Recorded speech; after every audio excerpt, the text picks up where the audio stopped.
ही वो स्ट्रेंथ होते जाएगा, उतना ही वो कंडीशंस को टॉलरेट कर सकता है, उतना ही खतरनाक हो जाएगा। नहीं तो म्यूटेशन जो होता है, अगर आपके डीएनए में स्पेसिफिक पॉइंट पे आपका स्पेसिफिक लोकस पे अगर चेंजिंग हो गया तो इसी का दूसरा नाम म्यूटेशन है।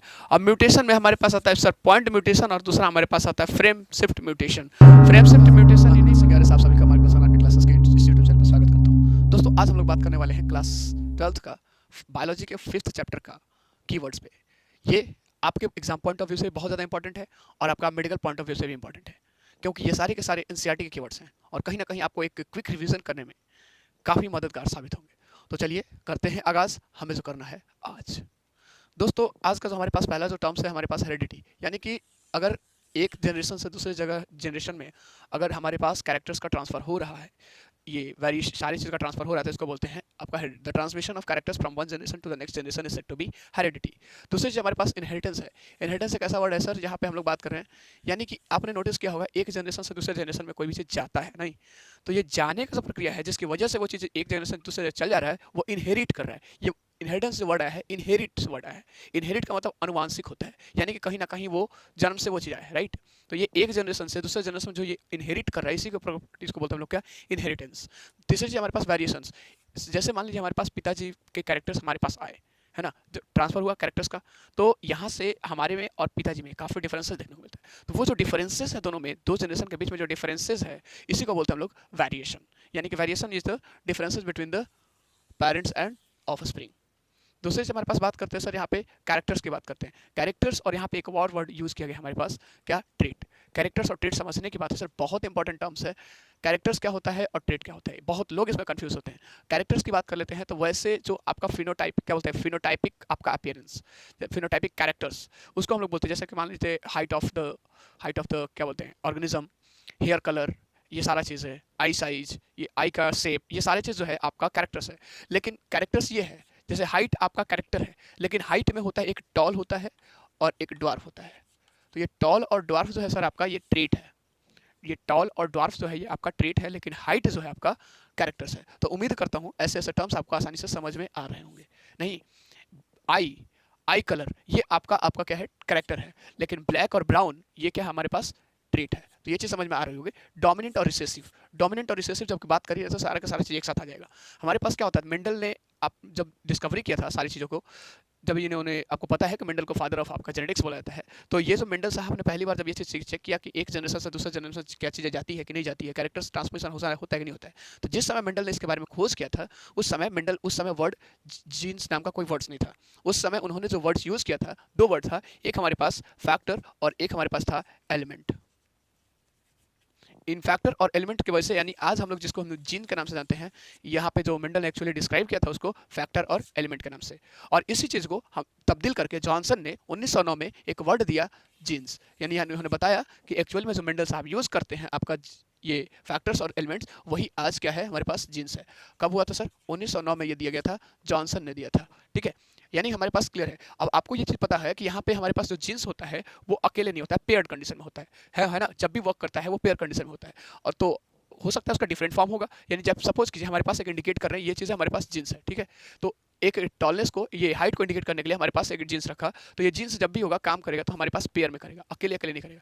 ये चीज़ हमारे पास जो है ये दोनों के दोनों है ना, तो ये हमारे पास क्या है आपका, ये पेयर में काम करता है। और different forms of alleles, different forms of genes आपके होते हैं ना, इसको बोलते हैं हम लोग एलिल्स। हो सकता है ये इस तरह से हो सकता है, हो सकता है ये इस तरह से भी हो सकता है, तो ये क्या है हमारे पास एलिल्स है। Alleles are different forms of genes, इतना क्लियर है। अब जरा देखिए, ट्रू ब्रीडिंग और हेटेरोजाइगस होमोजाइगस पूरा का पूरा एक साथ आएगा, ये पूरा देख लेते हैं हम लोग एक साथ। हमारे पास क्या होता है सर, ये चीज़ें ऊपर वाला समझ में आ चुका होगा नहीं, तो ऊपर वाले को हम हटा सकते हैं यहाँ से आसानी से, ताकि हमें स्पेस मिल जाए समझाने के लिए।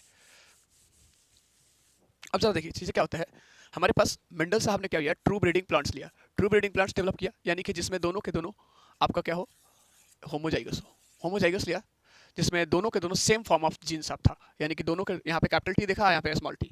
अब ये चीज़ हमारे पास जिसमें सेम फॉर्म ऑफ जीन्स होते हैं, इसको हम लोग बोलते हैं आपका होमोजाइगस। अगर यही चीज़ हमारे पास अगर कुछ इस तरह से हो तो इसको हम लोग बोलते हैं हेट्रोजाइगस। तो चीज़ें समझ में आ रही होगी कि आपका जीन्स क्या है। अगर एक ही होमोलोगस हमारे पास क्रोमोसोम्स होता है, ठीक है, तो होमोलोगस क्रोमोसोम्स पे अगर होमोलोगस क्रोमोसोम्स होमोलोगस क्रोमोसोम्स पे अगर एक ही तरह के आइडेंटिकल आपका जीन्स आ जाए, आइडेंटिकल जीन्स कहने का मतलब ऐसा जीन्स, ये ऐसा जीन्स आ जाए, तो इसको हम लोग बोलते हैं आपका हेट्रोजाइगस। और अगर सॉरी होमोजाइगस, और अगर आपका आइडेंटिकल नहीं बल्कि एक दूसरे से डिफरेंट जीन्स आ जाए, तो इसको हम लोग क्या बोलते हैं सर, आपका हेट्रोजाइगस। अब समझने और समझाने की बात यह है सर कि यहाँ पे जो चीज़ें हैं हमारे पास, इसको करने में कुछ प्रोसेसेस होती हैं। तो मेंडल ने क्या किया था, इसको और ये चीज़ लिया था, यानी कि ट्रू ब्रीडिंग आपको लिया था। ट्रू ब्रीडिंग का मतलब समझ लीजिए कि दोनों में जो जीन्स होंगे आइडेंटिकल होंगे। यहाँ पे देखिए, यहाँ पे भी पूरा का पूरा आइडेंटिकल है, यहाँ पे भी आइडेंटिकल है। तो इन चीज़ों को जो लिया था सर, इन्हीं चीज़ों को बोला था क्या, ट्रू ब्रीडिंग। यानी कि मेंडल ने सबसे पहली चीज़ क्या किया था, ट्रू ब्रीडिंग प्लांट्स को डेवलप किया था, और उससे हमारे पास जाके सारी चीज़ों को डेवलप करने की कोशिश किया था और ऑब्जर्व करने की कोशिश किया था। तो हमारे पास इसको हम लोग बोलते हैं क्या, ट्रू ब्रीडिंग। इतना क्लियर सर, ट्रू ब्रीडिंग क्या होता है। हमारे पास एक वर्ड है हाइब्रिडाइजेशन। अब यहाँ से हाइब्रिड के प्रोडक्शन करने की प्रोसेस को ही बोलते हैं हाइब्रिडाइजेशन। यहाँ से क्या किया मेंडल ने, इन दोनों के बीच में क्रॉसिंग कराया। तो यह देखा क्या, हमारे पास यहाँ से गैमेट आते थे, राइट। गैमेट में आपको पता है सर कि यहाँ पे हमारे पास हाफ आ जाते हैं, तो यहाँ से कैपिटल टी आ जाता है, यहाँ से हमारे पास स्मॉल टी, राइट। तो स्मॉल टी और जब कैपिटल टी आता है सर, तो हमारे पास एक फॉर्मेशन होता है हमारे पास, ये चीज़ है ना। तो ये चीज़ हमारे पास फॉर्मेशन हुआ, ये चीज़ क्या होता है हमारा हेट्रोजाइगोट। ये हमारे पास F1 जनरेशन में हमारे पास देखने को मिला था, यानी कि कैरेक्टर्स जो हमारे पास पेरेंट जनरेशन में जो लिया था, उससे काफ़ी डिफरेंट आया था हमारे पास क्या, F1 जनरेशन में काफी कैसे डिफरेंट, कैसे, तो वो जीनोटाइपिकली, फिनोटाइपिकली तो सेम था, राइट। फिनोटाइपिकली तो सेम था, ये भी टॉल को इंडिकेट कर रहा है, ये भी टॉल को इंडिकेट कर रहा है। नोटिस कीजिएगा ये वाला गैप हो जाता है यहाँ पे। अब यहाँ पे हाइब्रिडाइजेशन क्या होता है कि हेट्रोजाइगस को प्रोड्यूस करने में जो प्रोसेस होता है, ये सारी चीज इसको बोलते हैं हाइब्रिडाइजेशन, यानी हाइब्रिड हो जाता है ना। ये हाइब्रिड हो गया ना आपका पूरा, ये हमारे पास हाइब्रिड हो गया, इसी हम लोग बोलते हैं हाइब्रिड जींस। यानी कि हाइब्रिड जींस हमारे पास क्या है, ये हो सकता है, और हमारे पास होमोजाइगस क्या हो सकता है, ये हो सकता है। प्योर, इसको हम लोग प्योर भी बोलते हैं, इसको प्योर बोलते हैं, और इसको हाइब्रिड बोलते हैं, ठीक है। इतना क्लियर है सर। हमारे पास जीनोटाइप्स और फिनोटाइप्स, सर आप कैसा दिख रहे हैं, आपका फिजिकल अपीयरेंस क्या है, ये हमारे पास फिनोटाइप दिखाते हैं, यानी कि स्ट्रक्चरल कंपोजिशन, स्ट्रक्चरल कॉन्स्टिट्यूशन। लेकिन जेनेटिक कॉन्स्टिट्यूशन, उसके पीछे का राज क्या है, उसको बोलते हैं हम लोग जीनोटाइप्स। आखिर वो से कौन कौन से जीन्स मिले जिसकी वजह से आपका स्ट्रक्चर ऐसे हुआ। जैसे एक बंदा है लंबा दिख रहा है, राइट, तो जो लंबा दिख रहा है उसके पीछे कुछ ना कुछ तो वर्किंग चल रहा होगा, उसके पीछे कुछ ना कुछ जीन्स होंगे। तो वो कैसे जीन्स है जिसकी वजह से हमारे पास वो लंबा दिख रहा है। तो जो जीन्स है उसके अंदर जो ये हमें लंबा दिखा रहा है सामने से, वो होता है हमारे पास जीनोटाइप्स। जैसे हमारे पास यहाँ पे क्या है, ये आपका कैपिटल टी स्मॉल टी, तो ये हमारे पास इसको इंडिकेट करते हैं, आपने पढ़ा होगा, तो इसको टॉल इंडिकेट करते हैं, और इसको आपका ये ड्वार्फ इंडिकेट करते हैं। तो जरा ये ड्वार्फ जो है, ड्वार्फ और टॉल जो है ना सर, ये आपका फिनोटाइप है, लेकिन इसके पीछे का ये जो चीज़ें है, ये जीनोटाइप है, यानी कि जिसमें genetic constitution of an organism. इतना क्लियर सर। यानी कि हमारे पास यहाँ पे भी क्लियर होगा फिनोटाइप्स क्या होगा, जीनोटाइप्स क्या होगा। बात करते हैं सर मोनो हाइब्रिड क्रॉस और डाई हाइब्रिड क्रॉस, और यही पे आ जाता है हमारे पास ट्राई हाइब्रिड क्रॉस। अगर इनहेरिटेंस हमारे पास एक सिंगल सेट ऑफ क्रोमोसोम्स इस जीन्स से कराया जाए, तो उसको हम लोग बोलते हैं मोनो हाइब्रिड। जैसे कि बात करते हैं हमारे पास क्या, मेंडल ने पहली बार क्या लिया था हमारे पास, true breeding tall plants with true breeding dwarf plants लिया था। दोनों के बीच में अब जरा देखिए, ये एक ही चीज़ को इंडिकेट कर रहा है ना, हमारे पास एक ही कैरेक्टर्स को इंडिकेट कर रहा है। अगर दो कैरेक्टर्स के लिए हमारे पास अगर जीन्स को लिया गया होता, क्रॉसिंग कराया गया होता, तो यहाँ पे हमारे पास डाई हाइब्रिड होता है। लेकिन एक ही आपका क्या चाहिए, कैरेक्टर्स के लिए जो ट्रेट था हमारे पास लिया गया था, राइट। ये जो हमारे पास ट्रेट यानी कितने फंक्शंस का था सर, ये चीज़ ये क्या हमारे पास इंडिकेट करता था, टॉल, और ये क्या इंडिकेट करता था, ड्वार्फ। जरा अभी हमने सुना है, अभी मेरे को भी पता है, शायद अभी थोड़ी देर पहले वीडियोस में बताया गया है, आपको याद आ रहा होगा कि ये जो टॉल और जो ड्वार्फ है, ये ट्रेट्स है ना। टॉल और जो ड्वार्फ है सर, ये हमारे पास क्या है, ट्रेट है। और हमारे पास ये जो चीज़ें है, ये कैरेक्टर, ये जो हाइट है, ये तो टॉल और ड्वार्फ का है हाइट है ना, तो ये हाइट जो है हमारे पास सर, ये चीज़ क्या है हमारे पास, कैरेक्टर है। यानी अगर एक ट्रेट के बीच में अगर क्रॉसिंग कराया जा रहा है, एक ही ट्रेट है ना पूरा, है कि नहीं है पूरा, एक ही कैरेक्टर्स के दो ट्रेड्स के बीच में अगर वो क्रॉसिंग कराया जा रहा है, तो हमारे पास क्या होता है, इसको मोनो हाइब्रिड क्रॉस। यानी कि अगर एक चीज़ के बीच में कराया जाए, एक सेट ऑफ जीन्स के बीच में कराया जाए, एक फॉर्म्स ऑफ एलील्स के बीच में कराया जाए, तो हमारे पास क्या होता है, मोनो हाइब्रिड क्रॉस। यानी कि यहाँ पे हमारे पास जो निकला एक ही चीज़। लेकिन अगर चीज़ हम लोग मान लीजिए दो सेट ऑफ क्रोमोसोम्स लेते हैं, एक उसका हाइट ले लेते हैं, उसका कलर ले लेते हैं, एक हाइट ले लेते हैं, एक कलर लेते हैं, दोनों तरफ अगर दो सेट ऑफ फोर्सेस के बारे में हो जाए, तो ये अगर हाइब्रिडाइजेशन, ये क्या बोलते हैं, इनहेरिटेंस में क्रॉसिंग कराया जाए, इनहेरिटेंस के लिए क्रॉसिंग कराया जाए, तो यहाँ पे हमारे पास होता है क्या, आपका डाई हाइब्रिड क्रॉस। यानी कि हमारे पास द्विशंकर क्रॉस। द्विशंकर क्रॉस में हमारे पास ये मोनो हाइब्रिड क्रॉस का हमारे पास अगर फिनोटाइपिक रेशियो होता है 3:1 और जीनोटाइपिक रेशियो होता है 1:2:1। और अगर बात करते हैं इसका, हमारे पास फिनोटाइपिक रेशियो याद रखिएगा, डाई हाइब्रिड क्रॉस का फिनोटाइपिक रेशियो जीनोटाइपिक रेशियो तो काफ़ी बड़ा हो जाएगा सर। फिनोटाइपिक रेशियो आपका यहाँ पे याद रखिएगा 9:3:3:1। अब सर पन्नेट स्क्वायर क्या होता है, हाँ पन्नेट स्क्वायर जानना जरूरी है, क्योंकि हमारे पास क्या होता है ना सर, कोई चीज़ों को समझने के लिए आसान एक तरीका चाहिए। तो वो आसान तरीका हमारे पास पन्नेट साहब ने दे दिया कि किस तरह से हम चेक कर सकते हैं कि जो चीज़ें हमने देखा है, हमने किया है, वो सही है कि नहीं है। तो जैसे हमारे पास क्या हुआ कि एक एग्जांपल दिखाता हूँ आपको कि कैपिटल टी और कैपिटल टी लिया हमारे पास, और स्मॉल टी के साथ क्रॉसिंग कराए तो गैमेट में हमारे पास ये हाफ हो जाता है, राइट। और यहाँ पे हमारे पास अब क्या हो जाता है, स्मॉल हाफ हो जाता है। ये दोनों के दोनों मिल के आया सर हमारे पास F1 जनरेशन में हमारे पास आया कैपिटल टी स्मॉल टी, जो इंडिकेट कर रहा है F1 जनरेशन को, और ये टॉल है, ठीक है। अगर हमारे पास क्या क्या मेंडल ने फिर क्या किया कि देखा भाई हमारे यहाँ पे तो एक चीज़ तो गायब है, यानी कि एक चीज़ तो ये टॉल को इंडिकेट कर ही रहा है, ये टॉल को इंडिकेट कर ही रहा है, और हमारे पास यहाँ पे भी टॉल को इंडिकेट करने वाला है, ये टॉल को इंडिकेट कर, यानी कि हम पेरेंट प्लांट का एक पार्ट, एक कैरेक्टर्स हमारे पास ये F1 जनरेशन में आया और आपका दूसरा पार्ट नहीं आया। मैं क्यों समझा रहा हूँ इस चीज़ों को, ताकि आपको कुछ चीज़ें जो नहीं याद है आपको समझ में आ जाए। अब इसका क्या करा है, सेल्फिंग करा दिया। सेल्फिंग कराने का मतलब होता है उसी के साथ क्रॉसिंग करा देना, उसी के तरह कैरेक्टर्स के साथ क्या कराया, क्रॉसिंग कराया। तो यानी कि हमारे पास हो गया क्या, capital T small T into capital T small T, यानी एच। तो हमें क्या करते हैं कि सर ये चीज़ तो हमारे पास पता चल जाता है, कैपिटल टी हो गया, निकल गया यहाँ से, अलग हो गया, ये अलग हो गया, ये आपका अलग हो गया, ये अलग हो गया। तो यहाँ से हमारे पास क्रॉसिंग कराना काफ़ी आसान हो जाता है, क्योंकि ये बहुत कम है। लेकिन अगर यही चीज़ें बहुत ज़्यादा हो तो क्या होगा, यहाँ से हमारे पास कराना काफ़ी आसान हो जाता है, लेकिन अगर यही चीज़ें ज़्यादा हो तो कैसे होगा क्रॉसिंग, इस ऐसे तो बहुत होगा नहीं। हम लोग तो एक कैरेक्टर्स को लिए, अगर दो कैरेक्टर्स आ जाए एक साथ तो दो कैरेक्टर्स आएगा तो ऐसा चीज़ तो होगा नहीं। जैसे डाइहाइब्रिड में होता है दो कैरेक्टर्स का क्रॉसिंग कराया जाता है, तो उस कंडीशन में क्या होता है, हमारा पनेट स्क्वायर मेथड काफ़ी मददगार साबित होता है। इसमें क्या होता है सर, हमारे पास कुछ नहीं करना है, ये चीज़ है ना आपका, ये सारी चीज़ें जो है देखिए होता क्या है, ये हमारे पास दिख गया F1 जनरेशन में, इसके साथ इसका क्रॉसिंग कराना है। यहाँ पे हमारे पास गैमेट दिख गया ना, गैमेट 1 2 3 4। अब देखिए गैमेट को करना क्या है, एक हमारे पास कितना है, दो का स्क्वायर बनाएंगे।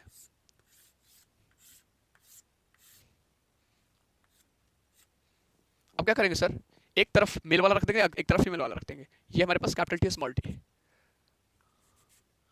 कैपिटल टी स्मॉल टी, और इधर क्या हमारे पास कैपिटल टी स्मॉल टी, है ना। अब क्रॉसिंग करें, capital T into small T, capital T into capital T, कितना हो जाएगा sir, capital T capital T, capital T into small T, capital T small T, capital T small T, capital T small T, small T small T small T. अब यह चीज़ हमारे पास, ये जो तरीका है काफ़ी आसान हो गया हमारे लिए, नहीं कितना भी बड़ा आ जाए, कितना भी बड़ा आ जाए, इस तरीके से हम आसानी से उसको कर सकते हैं। और उसके ट्रेड्स में हमारे पास उसका जो फिनोटाइप्स भी यहाँ पे लिख सकते हैं हम लोग, क्या है, ये ड्वार्फ हो गया, ये हमारे पास टॉल हो गया, ये टॉल हो गया, ये टॉल हो गया। और टॉल में भी देखिए सर, टॉल में भी दो चीज़ें होती है हमारे पास, ये हमारे पास होमोजाइगस टॉल है, और ये हमारे पास से बात करते हैं ये हेट्रोजाइगस टॉल है, यानी हाइब्रिड टॉल है, ये दोनों हाइब्रिड टॉल है। और ये चीज़ हमारे पास होमोजाइगस ड्वार्फ है। चीज़ें क्लियर आ रही होगा, समझ में आ रहा होगा कि आपको ये चीज़ें क्या है, पनेट स्क्वायर मेथड क्या है। टेस्ट क्रॉस क्या होता है सर, टेस्ट क्रॉस और आउट क्रॉस और बैक क्रॉस, तीन चीज़ होता है, टेस्ट क्रॉस और आउट क्रॉस और बैक क्रॉस। बैक क्रॉस का सर क्या होता है, बहुत आसान तरीका है, किसी भी एक ऑर्गेनिज्म को ले लीजिए जिसका हमारे पास नहीं पता है, क्या नहीं पता है, इसमें क्या नहीं पता हमारे पास, उसका जीनोटाइप क्या है। जैसे मान लीजिए हमारे पास इसका ले लिए, इसका अगर आपने रिसेसिव कैरेक्टर्स के साथ, किसी रिसेसिव कैरेक्टर्स के साथ, पेरेंटल रिसेसिव कैरेक्टर्स के साथ अगर आपने क्रॉसिंग करा दिया, पेरेंटल रिसेसिव कैरेक्टर्स के साथ आपका क्रॉसिंग करा दिया, तो ये आपको क्या लगता है, ये टेस्ट क्रॉस होगा या फिर बैक क्रॉस होगा। मेरे हिसाब से तो यहाँ पे एक ये, और एक हमारे पास होता है, मैं बताता हूँ आपको क्या चीज़ होता है। एक हमारे पास, अगर हमारे पास F1 जनरेशन के प्लांट के साथ, F1 जनरेशन का प्लांट ये था हमारे पास, उसके साथ अगर डोमिनेंट का करा दिया तो ये अलग हमारे पास है, डोमिनेंट ट्रेड्स का। F1 जनरेशन के साथ पेरेंट जनरेशन के ये डोमिनेंट कैरेक्टर्स के साथ अगर आपने कैरेक्टर ये क्रॉसिंग करा दिया तो ये अलग है। और एक चीज़ और होता है हमारे पास सर, इसको हटाता हूँ,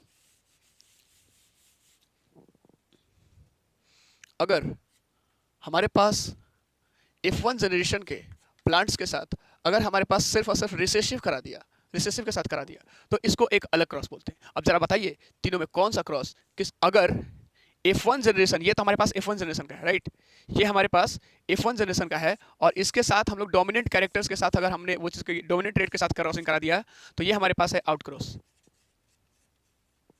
मैंने वहाँ पे क्या हुआ था, मिस्टेक क्या था, ये चीज़ हमारे पास होना चाहिए F1 जनरेशन का, ये हमारे पास F1 जनरेशन का है, ध्यान रखिएगा, और ये हमारे पास डोमिनेंट है, ये हमारे पास तब होता है आउट क्रॉस।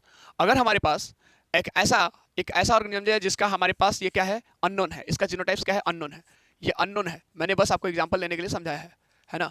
अगर ये अननोन है और इसका रिसेसिव कैरेक्टर्स के साथ करा दिया गया, ये इसका कैसे कराया गया सर, रिसेसिव कैरेक्टर्स के साथ करा दिया गया, तो हमारे पास इसको क्या होता है, हमारे पास ये होता है हमारे पास टेस्ट क्रॉस। ये क्या होता है हमारे पास सर, टेस्ट क्रॉस, ठीक है। ये रिसेसिव क्रॉस के साथ करा गया, तो ये चीज हमारे पास होता है पूरा का पूरा टेस्ट क्रॉस। और दूसरी चीज हमारे पास है आपका ये बैक क्रॉस, ये हमारे पास एग्जांपल है बैक क्रॉस का। बैक क्रॉस में क्या हो रहा है, आपको नोटिस कर रहे हो सर, तीनों तो एक ही तरह का है, नहीं बता रहा हूं मैं आपको। बैक क्रॉस में क्या होता है, हमारे पास F1 जनरेशन का पैरेंटल फॉर्म के किसी ये एक के साथ, ठीक है, किसी एक के साथ अगर हमारे पास वो चीज क्रॉसिंग करा दिया गया, तो ये हमारे पास होता है बैक क्रॉस। F1 जनरेशन का पेरेंट फॉर्म के किसी एक के साथ करा दिया जाए तो हमारे पास होता है क्या, ये बैक क्रॉस।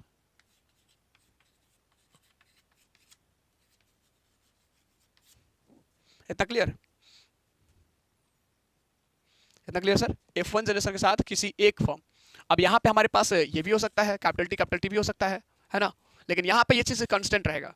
यहाँ पे हमारे पास ये हमारे पास F1 जनरेशन कांस्टेंट रहेगा, यहाँ पे हमारे पास यही रहेगा। अगर सिर्फ ये आपका डोमिनेंट हुआ तो आउट क्रॉस। यहाँ पे हमारे पास कैपिटल टी भी हो सकता है, या फिर स्मॉल टी भी हो सकता है, कोई दिक्कत नहीं, क्योंकि यहाँ पे लिखा नहीं हुआ कि आपका जीनोटाइप क्या है। ठीक है, यहाँ पे लिखा नहीं हुआ कि जीनोटाइप क्या है। दूसरी चीज बात करते हैं law of dominance. Law of dominance बताता है सर कि जब आपका एक कैरेक्टर्स के बीच में अगर इनहेरिटेंस के को पास कराएंगे, इनहेरिटेंस को कराएंगे, तो वहाँ पे पेरेंटल फॉर्म का एक ही ट्रेट हमारे पास F1 जनरेशन में देखने को मिलता है। F1 जनरेशन में एक ही ट्रेट देखने को मिलता है और वो होता है हमारे पास टॉलनेस वाला। तो वो चीज़ें जो F1 जनरेशन नहीं दिखता है वो हमारे पास क्या करता है, सप्रेस हो जाता है। तो ये पूरा का पूरा प्रोसेस हमारे पास किसके अंदर आता है, लॉ ऑफ डोमिनेंस या फिर प्रिंसिपल ऑफ डोमिनेंस। यानी कि प्रिंसिपल ऑफ डोमिनेंस बताता है कि जब एक कैरेक्टर्स के बीच में अगर आपने इनहेरिटेंस कराया तो पेरेंटल फॉर्म में F1 जनरेशन में पेरेंटल फॉर्म का सिर्फ एक ट्रेट आपका अपीयर होगा, दूसरा ट्रेट अपीयर नहीं होता है। लॉ ऑफ सेग्रीगेशन क्या होता है मैंने आपको दिखाया। F1 जनरेशन देखिए ना, सिर्फ क्या आया था हमारे पास, टॉल आया था। ये वाला कैरेक्टर क्या था, गैप। ये कैरेक्टर क्या था, गैप था पूरा। ठीक है, हमारे पास आ गया sir law of segregation. Sir दोस्त अगर चीज़ समझ में आ रही होगी तो कमेंट जरूर करना, ठीक है, ताकि मैं आगे वाला वीडियो आसानी से एक मोटिवेशन मिलती है आपके कमेंट से कि ताकि मैं आगे बता सकूँ, है ना। दूसरी चीज़ हमारे पास होती है सर यहाँ पे law of segregation. Law of segregation की बात करते हैं तो सर हमारे पास क्या होता है law of segregation. Law of segregation जैसे बताया था मेंडल का दिया हुआ है। एक सवाल आता है सर कि ऐसा कौन सा लॉ है मेंडल का जो यूनिवर्सल होता है, तो यही आपका आंसर होगा कि लॉ ऑफ सेग्रीगेशन हमेशा यूनिवर्सल एप्लीकेबल होता है, हर जगह सवाल आता है यहाँ से। लॉ ऑफ सेग्रीगेशन क्या कहता है सर कि जब हमारे पास देख रहे हैं हम लोग कि जब आपका यहाँ पे देखिए ना पूरा का पूरा हम लोगों ने नोटिस क्या किया, ये चीज़ हम लोगों ने लिया क्रॉसिंग कराया, तो इस समय हम देखिए ये चीज़ क्या होता है, यहाँ पे जो दोनों के दोनों आपका जीन्स है ना, ये सेग्रीगेट कर जाता है गैमेट के फॉर्मेशन में। क्या कर जाता है, सेग्रीगेट कर जाता है, यानी अलग हो जाता है। लेकिन यही चीज़ें जब ये चीज़ फिर से फॉर्म होता है तो ये इसका जो पेयर्ड कंडीशन है फिर से उसके F1 जनरेशन में फिर से वापस आ जाता है। नहीं तो इसको हम लोग बोलते हैं लॉ ऑफ सेग्रीगेशन। यहाँ पे जो चीज़ें था दोनों के दोनों जिस चीज़ से बना था वो सेग्रीगेट कर गया, लेकिन यहाँ पे भी सेग्रीगेट कर गया, अलग हो गया। तो लेकिन यहाँ पे अगले जनरेशन में फिर से हमारे पास F1 जनरेशन में क्या हो गया, रीस्टोर हो गया, यानी कि उसका पेयर्ड कंडीशन क्या हो जाता है, नेक्स्ट जनरेशन में रीस्टोर हो जाता है। इसी को हम लोग बोलते हैं आपका लॉ ऑफ सेग्रीगेशन। अब लॉ ऑफ इंडिपेंडेंट असॉर्टमेंट क्या है ये समझने की बात है। लॉ ऑफ इंडिपेंडेंट असॉर्टमेंट कह रहे हैं सर कि अगर हमारे पास दो या दो से ज़्यादा कैरेक्टर्स के बीच में जब हमारे पास इनहेरिटेंस कराया जाता है तो यहाँ पे क्या होता है, वहाँ पे गैमेट का फॉर्मेशन कैसा होगा और गैमेट में क्या चीज़ें देखने को मिलेगा ये एक दूसरे पे डिपेंड नहीं करेगा। जैसे फॉर एग्जांपल मैं आपको बता देता हूँ, आपको देख लीजिए। जैसे मान लीजिए हमारे पास मान लीजिए RRYY लिया, ठीक है, दो कैरेक्टर्स लिया ना हमारे पास, मैंने क्या बोला, दो कैरेक्टर्स को लिया तो RRYY का क्रॉसिंग करा गया हमारे पास RRYY, ठीक है। अब यहाँ पे देखिए गैमेट जो फॉर्मेशन हो रहा है, गैमेट का फॉर्मेशन यहाँ से होगा RY, दुगो के एगो आता है सर, यहाँ पे हमारे पास आता है RY आएगा, यहाँ से हमारे पास कुछ फॉर्म होगा RRYY। अब नोटिस कीजिएगा सर यहाँ पे जो गैमेट का फॉर्मेशन हुआ, यहाँ पे जो गैमेट का फॉर्मेशन हुआ और अगला जनरेशन में इसका सेल्फिंग जब कराएंगे हमारे पास तो हमारे पास हो जाएगा RRYY मल्टीप्लाइड बाई RRYY। तो यहाँ से हमारे पास फॉर्म हो जाएगा सर, इसके साथ ये आ सकता है, ये होगा, इसके साथ ये भी आ सकता है, ये होगा, इसके साथ ये आ सकता है। नोटिस करना चीज़ों को, ये इसके साथ ये आ सकता है और यही चीज़ें इधर भी होगा क्योंकि दोनों का दोनों सेम है। तो जरा सोचिए सर, क्या ये यहाँ पे जो गैमेट का फॉर्मेशन हुआ, क्या ये गैमेट का फॉर्मेशन हुआ या क्या इस पे डिपेंड था, इस पे डिपेंड था पूरा का पूरा, ये पहले वाले से या इसके आगे वाले जनरेशन में, क्या ये वाला चीज़ दूसरे वाले से डिपेंडेंट है, एक दूसरे पे डिपेंडेंट है, नहीं, इंडिपेंडेंट है। यानी कि यहाँ पे कह रहे हैं कि जो गैमेट का फॉर्मेशन हो रहा है ये एक दूसरे जनरेशन पे, एक दूसरे पे आपका डिपेंडेंट नहीं है। लॉ ऑफ इंडिपेंडेंट असॉर्टमेंट यही बता रहा है चीज़ें के, ठीक है। यहाँ पे हमारे पास देखिए गैमेट का फॉर्मेशन क्या हुआ था, ये चीज़ यहाँ पे ये देखिए हमारे पास क्या था, ये था और हमारे पास ये था, होना तो चाहिए था यही, अगर वो डिपेंडेंट होता तो सिर्फ ये और ये आता, लेकिन आया दो चीज़ अलग ही, नहीं, यानी कि गैमेट का फॉर्मेशन जो हो रहा है वो ऊपर वाले से या फिर सब्सिक्वेंट जनरेशन में जो गैमेट का फॉर्मेशन होगा एक दूसरे से इंडिपेंडेंट होगा। इतना क्लियर है। दूसरे से हमारे पास फैक्टर्स और एलिमेंट्स बात किया हम लोगों ने। इनकम्प्लीट डोमिनेंस, इनकम्प्लीट डोमिनेंस में क्या होता है सर, इनकम्प्लीट डोमिनेंस में क्या होता है, और हमारे पास बात करते हैं को डोमिनेंस में क्या होता है। इनकम्प्लीट डोमिनेंस सर एक अलग एक्सेप्शन है, ठीक है, ये इंडिपेंडेंट असॉर्टमेंट का एक अलग एक्सेप्शन है। यहाँ पे कह रहे हैं सर कि अगर जब दो कैरेक्टर्स के बीच में यहाँ पे डोमिनेंस का ये एक्सेप्शन है, ये डोमिनेंस का एक्सेप्शन है, क्या होता है सर, देखिए बहुत ज़बरदस्त एग्जांपल है, ये थोड़ा सा हटके है, ये मेंडल साहब यहीं पे फेल किए हुए थे, ठीक है, मेंडल साहब जहाँ पे फेल किए हुए थे ये वही कंसेप्ट था। कहा गया सर कि मान लीजिए अगर ये चीज़ हमारे पास, ये सपोज करो, और ये हमारे पास एक आर है, ये वाइट है, वाइट को इंडिकेट कर रहा है, और ये आपका रेड को इंडिकेट कर रहा है, सपोज कोई और कलर हो सकता है, मैं आपको एग्जांपल दे रहा हूँ। तो ये दोनों के बीच में जब क्रॉसिंग होता है सर, जब क्रॉसिंग होता है तो हमारे पास देखने को क्या मिल रहा है, यहाँ पे एक अलग कैरेक्टर देखने को मिल रहा है, यानी कि ना तो ये इस पे डिपेंड है ना इस पे डिपेंडेंट है, हमारे पास यहाँ पे एक अलग कैरेक्टर दिख रहा है, और ये हमारे पास इंडिकेट करता है पिंक। यानी कि एक ऐसा कंडीशन जहाँ पे एक दूसरे का कोई डोमिनेंट नहीं होता है। F1 हमारे पास लॉ ऑफ डोमिनेंस में डोमिनेंट था, हमारे पास जो F1 जनरेशन ने एक्सप्रेस किया अपने आप को डोमिनेंट बोला, और जो नहीं किया उसको रिसेसिव बताया गया। लेकिन यहाँ पे कहाँ सर, रेड था, व्हाइट था, और आया यहाँ पे क्या F1 जनरेशन में क्या, पिंक। यानी कि यहाँ पे एक नया इंटरमीडिएट फॉर्म्स ऑफ कैरेक्टर्स यहाँ पे अपीयर किए, और इसीलिए हम लोग इसको नाम दे दिया है इनकम्प्लीट डोमिनेंस। और इसका जो रेशियो होता है सर 1:2, 2:1 होता है। होता है ना, जैसे देख लीजिए, इसका भी ये चीज़ कराइएगा सर, देख लीजिए इसका सेल्फिंग करा के देख लीजिए हमारे पास क्या होता है, इसके गैमेट कितने बनेंगे, आर और आर, है ना। तो ये फिर से सेल्फिंग कराएंगे तो हो जाएगा पूरा, देखिए पूरा का पूरा आर आर आर आर, ये आर आर, ये आर आर, देखिए ये हमारे पास क्या हुआ, रेड, ये हमारे पास क्या हुआ, वाइट, और ये हमारे पास क्या हुआ सर, ये हमारे पास क्या हुआ पूरा का पूरा पिंक।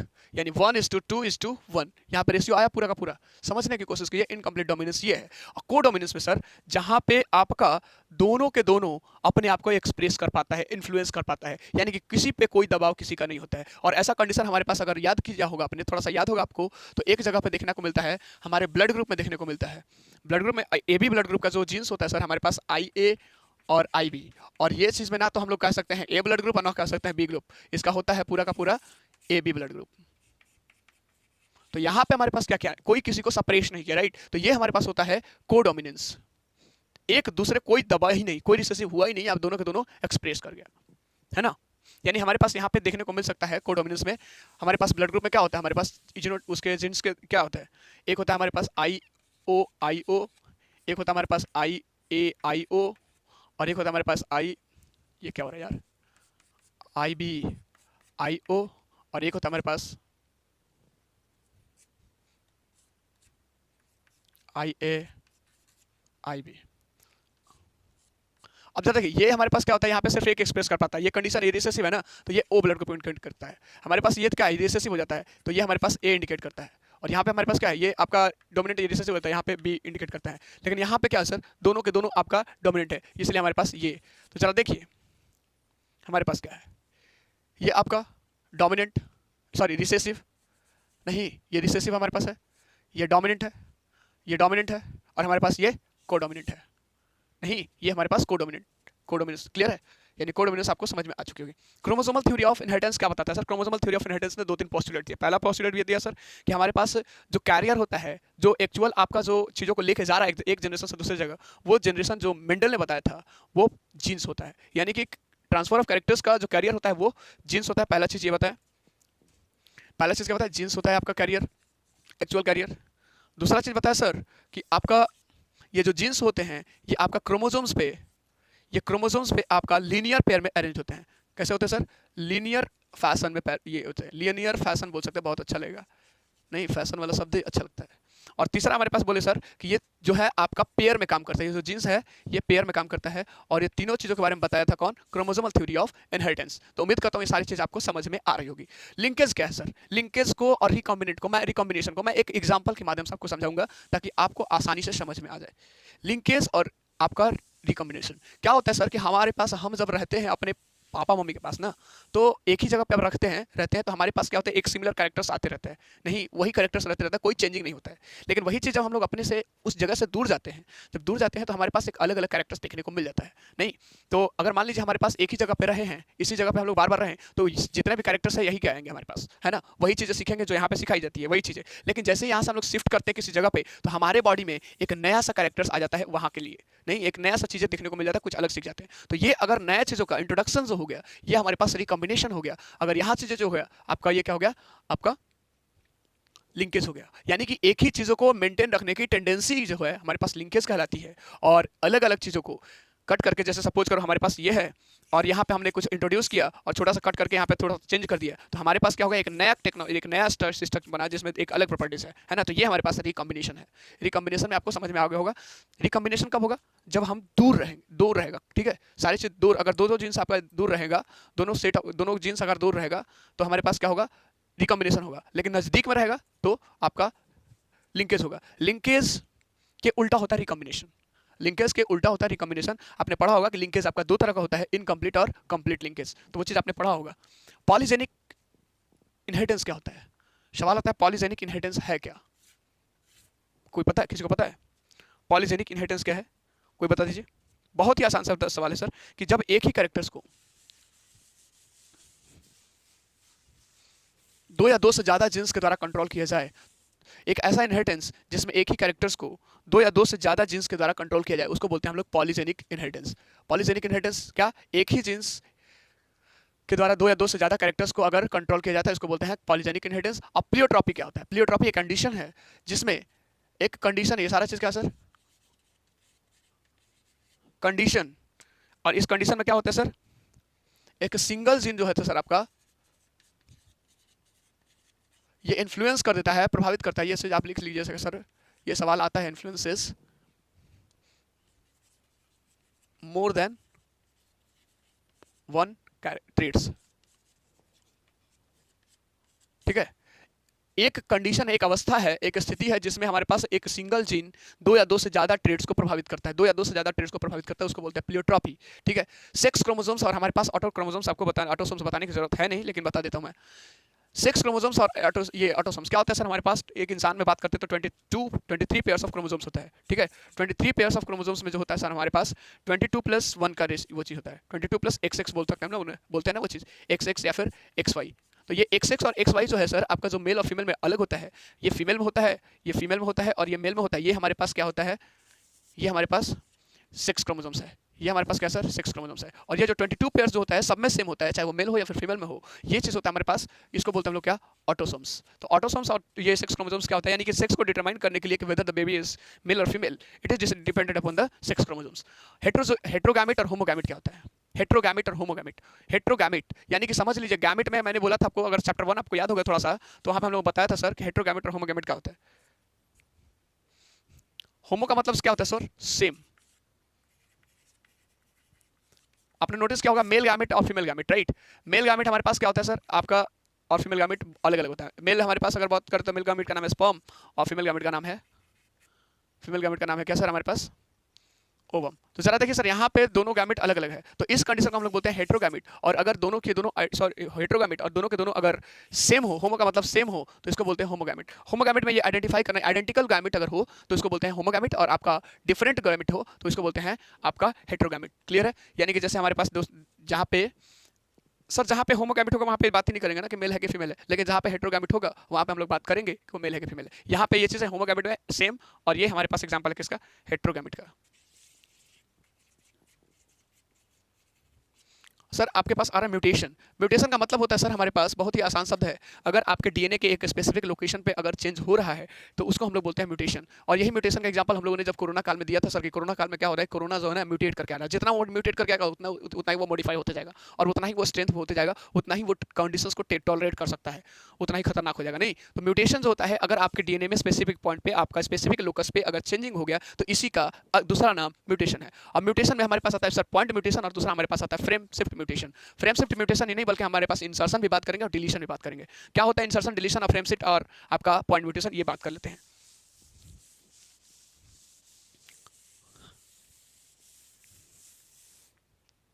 सर फ्रेम शिफ्ट क्या होता है और ये चीज क्या होता है, पहले से बात करते हैं पॉइंट म्यूटेशन की।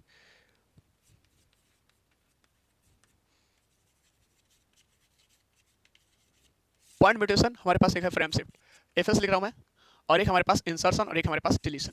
डिलीशन में क्या होता है सर, आपका बेस पेयर लॉस्ट होता है। बेस पेयर क्या होता है, लॉस्ट हो जाता है, एक ऐसा म्यूटेशन जिसमें बेस पेयर क्या होता है, लॉस्ट होता है। इंसर्शन में क्या होता है, बेस पेयर ऐड किया जाता है। फ्रेम शिफ्ट में क्या होता है सर, शिफ्ट कर जाता है ना। और आपका ये चीज में क्या होता है, पॉइंट म्यूटेशन में अगर डीएनए के सिंगल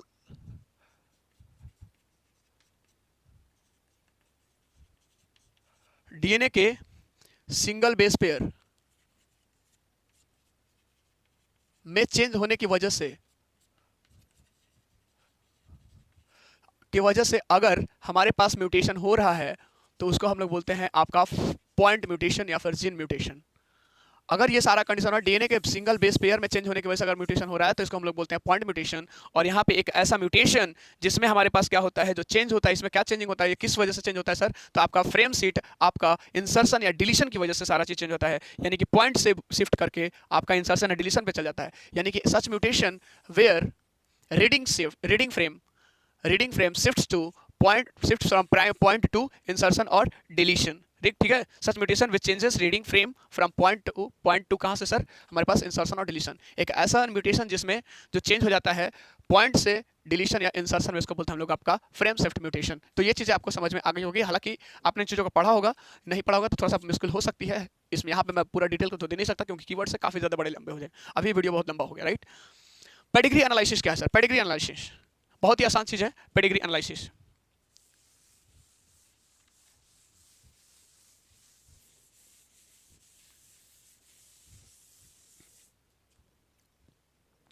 पेडिग्री एनालिसिस पीए एक रिकॉर्ड है। क्या है सर? एक रिकॉर्ड है। किस चीज़ का रिकॉर्ड है सर? बहुत ही आसान है, कुछ जेनेटिक आपका इंफॉर्मेशंस का।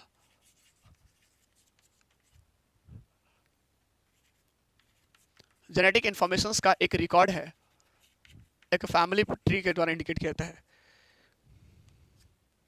जिसको कि हम लोग इसमें क्या कमियां हैं, क्या सुधारना है, क्या चीज़ों को, इसको हम लोग एक डायग्राम की मदद से चीज़ों को दिखाते हैं। एक डायग्राम की मदद से आपने नोटिस किया होगा कि इसको क्या बोलते हैं और इसको क्या बोलते हैं, दोनों जुड़ गया तो इसको क्या बोलते हैं, आपने नोटिस किया ये सारी चीज़ें। तो ये आपका it is a record of genetic, क्या बोलते हैं, genetic trait of a generation. एक जनरेशन का नहीं, एक से दो जनरेशन के थ्रू जो पास करते जाता है ना, उस जनरेशन का एक रिकॉर्ड है जिसमें ये बताया जाता है कि जेनेटिक इन्फॉर्मेशन में कहाँ पे क्या एबनॉर्मलिटीज थी, तो अगले जनरेशन में क्या एबनॉर्मलिटीज होने के चांसेस हो सकते हैं। ये पूरा का पूरा कंफर्म नहीं है, लेकिन वो चीज़ें वैसा अनुमान लगाया जाता है कि वो चीज़ें देखने को मिल जाती है, और काफ़ी हद तक ये सही भी हुआ है। नहीं तो वो चीज़ें को एक सिंबल्स के माध्यम से और हमारे पास क्या बोल सकते हैं डायग्राम के माध्यम से क्या चीज़ों करते हैं उसको इंडिकेट करते हैं। पेडिग्री एनालिसिस ये रहा मेरे पास, कहाँ है, हाँ यहाँ पे आ गया। इतना क्लियर सर? अब हमारे पास मेंडेलियन डिसऑर्डर की बात कर लेते हैं। मेंडेलियन डिसऑर्डर बहुत ही जबरदस्त चीज़ है सर। एक कलर ब्लाइंडनेस, यानी कि मेंडल ने जिन डिसऑर्डर के बारे में ऑब्जर्व किया था उन चीज़ों के बारे में। कलर ब्लाइंडनेस क्या होता है सर? कलर ब्लाइंडनेस एक ऐसा डिजीज है, एक लिंक्ड आपका रिसेसिव डिजीज है, जो क्या होता है, जिसमें क्या होता है, इंसान जो होता है आपने ब्लू और ग्रीन को, ये रेड और ग्रीन को पहचान ही नहीं पाता है। और ये किसकी वजह से होता है सर? कोन सेल्स की वजह से होता है। आपको पता है रेटिना में कोन सेल्स होता है, उसकी वजह से होता है।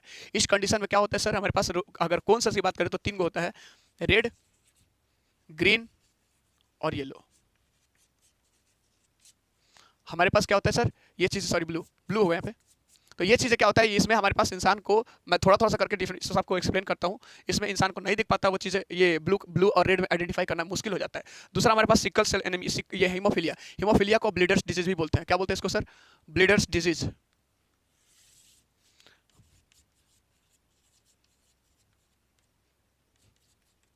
इसमें काफ़ी ज़्यादा सर बहाव होता है, काफ़ी ज़्यादा ब्लीडिंग होती है। और इसके ब्लीडिंग होने के पीछे का बहुत ज़बरदस्त रीज़न ये है सर कि यहाँ पे जो होता है आपका, कौन सा डिजीज सर? 2 पार्ट होते हैं, 85% और 15%। 85% जो होता है सर आपका, ये जो ब्लीडिंग होता है, 85% जो ब्लीडिंग होता है, ये चीज़ देखा गया है हमारे पास, किसकी वजह से होता है? फैक्टर 8 की वजह से होता है। फैक्टर 8 की कमी से वजह से, अगर ब्लड में फैक्टर 8 की कमी हो गई है तो आपको पक्का ब्लीडर्स डिजीज 85% वाला केस जाएगा। और फैक्टर 8 के ऑप्शन, डिफेक्टिव फैक्टर 8 की वजह से जो हीमोफीलिया होता है उसको बोलते हैं classic haemophilia.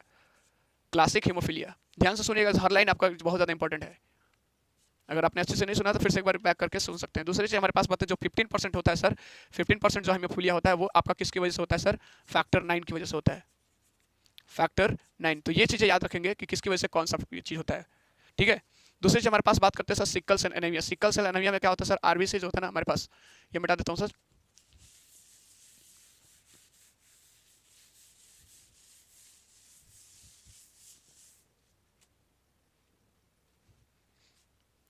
Sickle cell anaemia, sickle cell क्या मतलब, सिकल का मतलब क्या लगता है सर? सिकल मन हंसुआ की तरह आ जाएगा सिर्फ।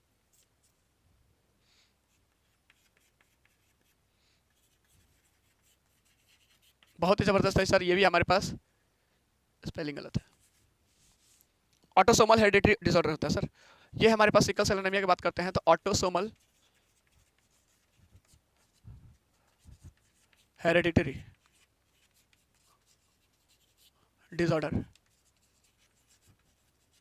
इसके बारे में ज़्यादा कुछ खास तो नहीं है। यहाँ पे जो भी चीज़ होता है आपका एरिथ्रोसाइट्स पे इफेक्ट होता है। एरिथ्रोसाइट्स जो होता है ना सर आपका सिक्कल का शेप ले लेता है।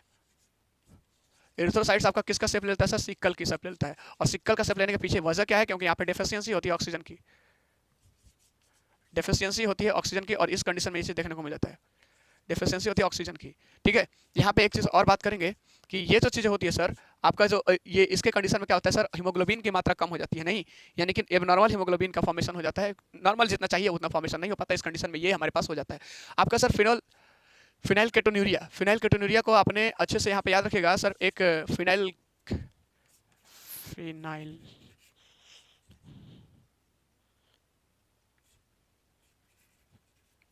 एक एंजाइम है, और उस एंजाइम का नाम पूरा का पूरा उस एंजाइम के नाम से ही है सर हमारे पास नाम ही क्या है? Phenyl ketonuria. और फिनाइल केटोन्यूरिया का मतलब आपको क्या लगता है चीज़ें? इसमें एक हाइड्रोक्सिल एंजाइम्स होता है जो इसी नाम से है, ये जो इसका नाम है सर इसी नाम से हमारे पास होता है। कहाँ है सर? यहाँ पे नाम है इसका फिनाइल अलानिन। फिनाइल अलानिन जो एंजाइम है इसकी कमी की वजह से हो जाता है, ये चीज़ का फॉर्मेशन हो जाता है। ये रिसेसिव, आप याद रखेंगे, रिसेसिव मेटाबॉलिक डिसऑर्डर है। रिसेसिव मेटाबॉलिक डिसऑर्डर है जो इसको क्या करता है? ट्रायोसिन में बदल देता है, जिसकी वजह से सारी चीज़ें प्रॉब्लम्स हो जाती है। ये ज़्यादा इसके बारे में आपको पढ़ना नहीं है, बस थोड़ा सा याद रखिएगा। सवाल यहाँ से बिहार बोर्ड की अगर बात करें, स्पेशली बिहार बोर्ड की, तो बिहार बोर्ड में तो यहाँ से सवाल नहीं आते हैं, है ना। सवाल जनरली अगर मेडिकल में बात करें तो हमारे पास आता है कहाँ से? ये कलर ब्लाइंडनेस, हीमोफीलिया और सिकल सेल एनीमिया। थैलेसेमिया भी आपका बहुत कम आता है। थैलेसेमिया में हमारे पास क्या होता है? बहुत ही आसान कंडीशन हो जाता है, यहाँ पे ब्लीडिंग होता है ना। और ये किसकी वजह से होता है सर? थैलेसेमिया। यहाँ पे क्या होता है? ग्लोबिन प्रोटीन का जो फॉर्म करने वाला जो कंट्रोलिंग जीन्स होता है ना वो अफेक्ट हो जाता है। जो ग्लोबिन प्रोटीन, अगर हीमोग्लोबिन के बारे में अपने स्ट्रक्चर पढ़ा होगा तो वहाँ पे ग्लोबिन प्रोटीन्स होता है, और इसको फॉर्म करने वाला जो जीन्स होता है उस वो अफेक्ट हो जाता है, जिसकी वजह से ये थैलेसेमिया वाला कंडीशन हो जाता है।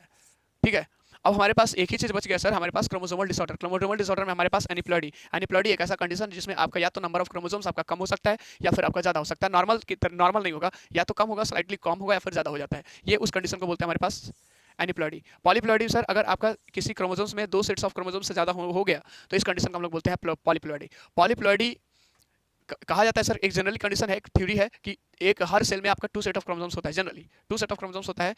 लेकिन अगर उससे ज़्यादा हो गया, 2 सेट ऑफ क्रोमोसोम्स से ज़्यादा हो गया, तो इसी को हम लोग इसी कंडीशन को नाम दे देते हैं क्या? पॉलीप्लॉइडी। डाउन सिंड्रोम क्या होता है सर? डाउन सिंड्रोम की अगर बात करते हैं तो याद रखिएगा, डाउन सिंड्रोम में हमारे पास सबसे इंपॉर्टेंट चीज़ होता है sir down syndrome, Turner syndrome और आपका क्लाइनफेल्टर सिंड्रोम। ये तीनों के तीनों काफ़ी याद रखिएगा, क्योंकि यहाँ से सवाल आपके आते हैं, काफ़ी ज़्यादा आते हैं। डाउन सिंड्रोम में याद रखिएगा, जो चीज़ें मैं लिखवा रहा हूँ सारी चीज़ नोट कर लीजिएगा, इसमें थोड़ा सा वक्त लगेगा लेकिन आपको क्लियर हो जाएगा। इसमें क्या क्या कंडीशंस देखने को मिल सकता है ये नोट करते जाइएगा सर। डाउन सिंड्रोम, मैं सारी चीज़ों को लिखते जा रहा हूँ sir. Downs syndrome, down syndrome में क्या होता है सर? हमारे पास इसका जो क्रोमोसोमल फार्मूला जो होता है 2n+1 होता है, यानी कि 47 नहीं 47 हो गया। और इसकी अगर बात करते हैं, ये जो केसेस होता है आपका 700 बच्चे में से एक बच्चे को ऐसा होता है जो डाउन सिंड्रोम से ग्रसित होता है। ऐसे बच्चे में क्या होता है सर? आपका हाथ जो होता है छोटा होता है, शॉर्ट हैंड होगा, है ना, शॉर्ट हैंड होगा यहाँ पे। और ये हाथ जो होता है ब्रॉड होता है, चौड़ा होता है। बोन्स जो सर काफ़ी फ्लेक्सिबिलिटी होती है, फ्लेक्सिबिलिटी इन बोन्स।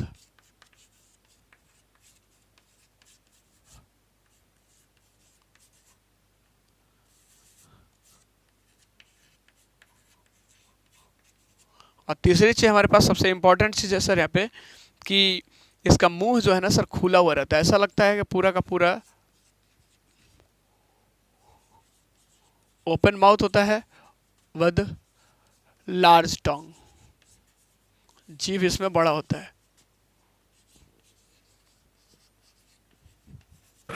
और एक कंडीशन और हो जाता है सर, यहाँ पे जो हेड होता है वो भी काफ़ी ज़्यादा चौड़ा होता है, broad head and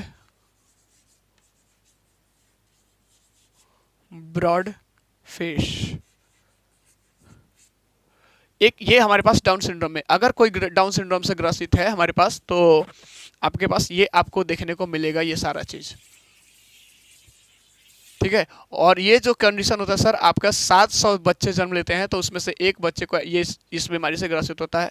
chromosomal formula की बात करते हैं तो 2n+1 यानी कि 47 क्रोमोसोम्स देखने को यहाँ पे मिल जाते हैं, यानी कि डिसऑर्डर है आपका नंबर ऑफ क्रोमोसोम्स में, नहीं। तो दूसरा कंडीशन हमारे पास है आपका क्लाइनफेल्टर सिंड्रोम। क्लाइनफेल्टर सिंड्रोम में क्या होता है सर, यहाँ पे देख लेते हैं, जगह है हमारे पास।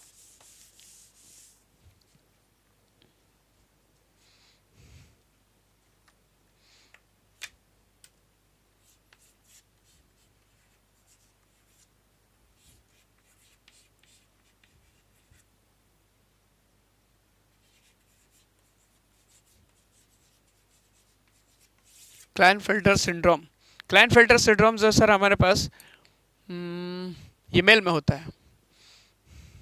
इसका जो होता है हमारे पास, इसका पूछिए ही मत, इसका जो क्रोमोसोमल फार्मूला होता है 2n+1, 2n+2, 2n+3, 2n+4, ये सारे के सारे इसमें हो सकते हैं, यानी कि 47, 48, 49, 50। और ये जो होता है सर हमारे पास 500 बच्चे, 500 मेल बच्चों में, ये जो आपका क्लाइनफेल्टर होता है मेल में होता है, याद रखिएगा, मेल बर्थ पे होता है ये सारा चीज़। 500 अगर मेल बच्चे जन्म लिए तो उसमें से एक को ये कंडीशन हो जाता है क्लाइनफेल्टर सिंड्रोम।